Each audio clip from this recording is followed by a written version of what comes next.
The other day I was watching the Houston Rockets when Alperen Sengun did this. Well, there's no hesitation. He works on his game. And the Rockets bench was outstanding in Memphis. How about that pass, KJ? Now, I've watched a few Rockets games recently, and I've seen a decent amount of what Sengun can do. That pass was obviously just absurd. That's one of the craziest passes of the season. But the reason I'm making a video on Alperen Sengun is because he's consistently not only made ridiculous passes, he's shown off some elite footwork. Defensively, he's been pretty solid as well. And well, the numbers, I'll talk about the numbers, but the numbers are actually genuinely ridiculous with what he's doing in the minutes he's playing. And that's why I want to talk about Alperen Sengun, because I think a lot of people use his name as a way of slandering Jalen Green, sometimes saying he's the best Rockets rookie. But the reality is, he's been one of the best handful of rookies in the league, and that's playing limited minutes, which might increase now as well, because Christian Wood is set to miss some game time. In the first game without Christian Wood, he dropped a light 20 and 11. But just talking about what he's been able to do at the NBA, because the numbers don't pop out. It's 9 points, 5 rebounds, a couple of assists a game to go along with a steal and a block or something of that nature.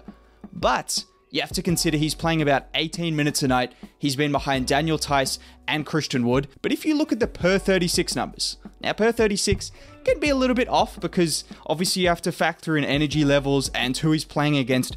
But if you just look at the per 36 numbers amongst rookies who have played at least 200 minutes, basically guys that are in the rotation, he's first in points, he's second in rebounds, second in blocks, second in field goal percentage, first in free throw attempts, first in steals, and second in assists.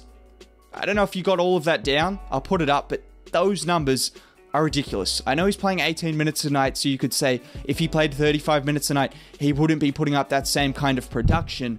But even in the per 36 numbers, to lead in so many categories, or to be top 2 in literally every category you can think of, that's ridiculous. Playing on a team that hasn't been amazing recently, obviously they've been way better and they're starting to find some form, but to put up those kind of numbers off the bench in a situation that hasn't been catered to his needs to the degree of some other guys in the league, that's ridiculous. And if you want to say he wouldn't replicate that over full games, over the last 3 games, he's averaged 25 minutes a night, and in those 3 games, he's averaging 15, 8, and 5, along with 2 blocks a game. So, look, we can say whether he'd put it up on a consistent night-to-night basis, but all I'm looking at is per 36, whenever he's had the opportunity, Alperen Sengun has been one of the most, well, actually the most productive rookie. It's actually not a question right now. When he's played the minutes, he is clearly the most productive rookie in the league. Like, you can see the numbers. Him alongside the likes of Cade Cunningham, who's recently stepped it up as well, have been the most productive rookies. And considering Cade Cunningham, number 1 overall pick, Alperen Sengun, middle of the first round, you know, it's pretty impressive what he's been able to do. But just getting away from the numbers for a second and looking at some of the film, I think we want to start with his playmaking. Obviously, you see the highlights where he's going behind the back or he's going behind his head, and there are some of these clips that I'm going to throw in that are just like absurd. For a rookie big man, you don't see that very often. I know some people have compared him to Nikola Jokic. Let's just ease up on that. That's like when people compare a good shooting point guard to Steph Curry. Nikola Jokic is that good as a passing big. We've never seen anyone that good, and we might never see anyone that good. I'm not putting a ceiling on Sengun, but Jokic is going to go down as maybe the greatest center of all time. He literally could do that. He'll be up there. He'll be up there. I'm saying that, yes, he'll be that good. So let's not compare him to Jokic just yet. But we do see the flashes, and what he does similar to Jokic, or at least you can see the elements.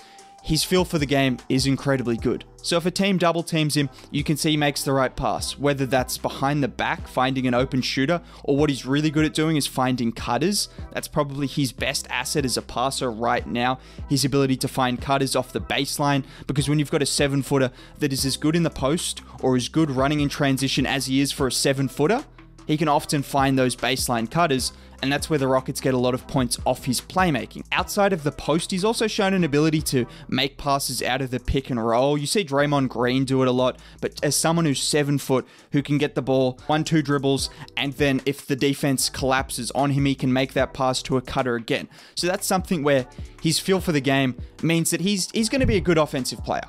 I know comparing him to Nikola Jokic, that's a little bit far, but you can already see the production is there. The feel for the game is there. I mean, he was a Turkish League MVP for a reason. He's going to be a good offensive player at the very least. Maybe he'll be the engine of a good offense. Like, he could genuinely be that. So that's still early days. But as a passer, we've seen quite enough to suggest he's going to be great there. But the real potential with Sengun isn't the fact that he can just pass. It's the fact that he can do pretty much everything on offense that you would want out of your big man. So as a post-up scorer, he's in the top 80 percentile just about.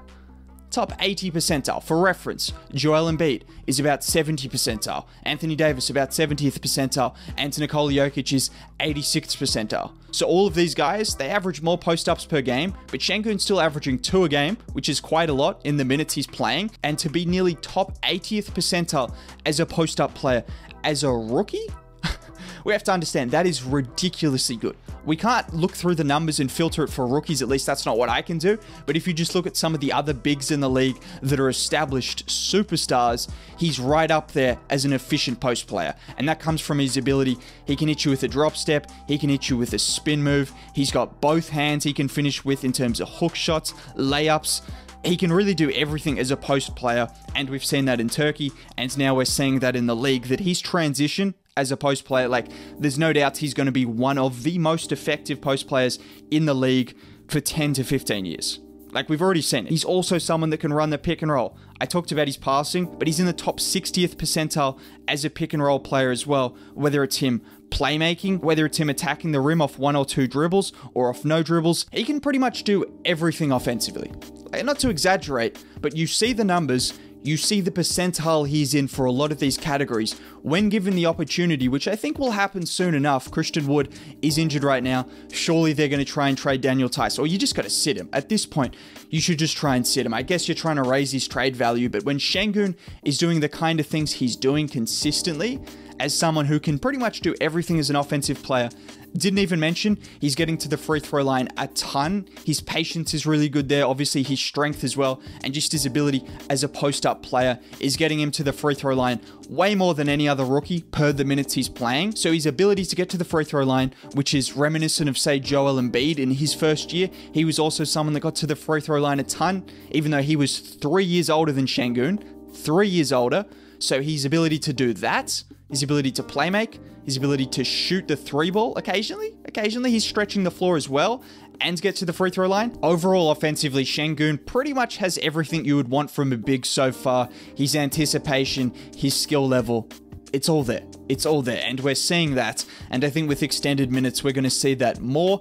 And then defensively, can he do it on the other end of the floor? I think he's obviously more advanced as an offensive player, but defensively, his steal rate is really high. He can block shots. He's got pretty good lateral quickness as well for a big man. He's just got a strong base, so he can go up against bigger guys in the post as well. Like all rookie bigs, or just rookies in general, he's not perfect defensively, but I think as time goes on, his combination of pretty good lateral quickness, knowing where to be, quick hands, quick anticipation, we're going to see him be probably at the least an average defender. He could be above average and be a good defender as well.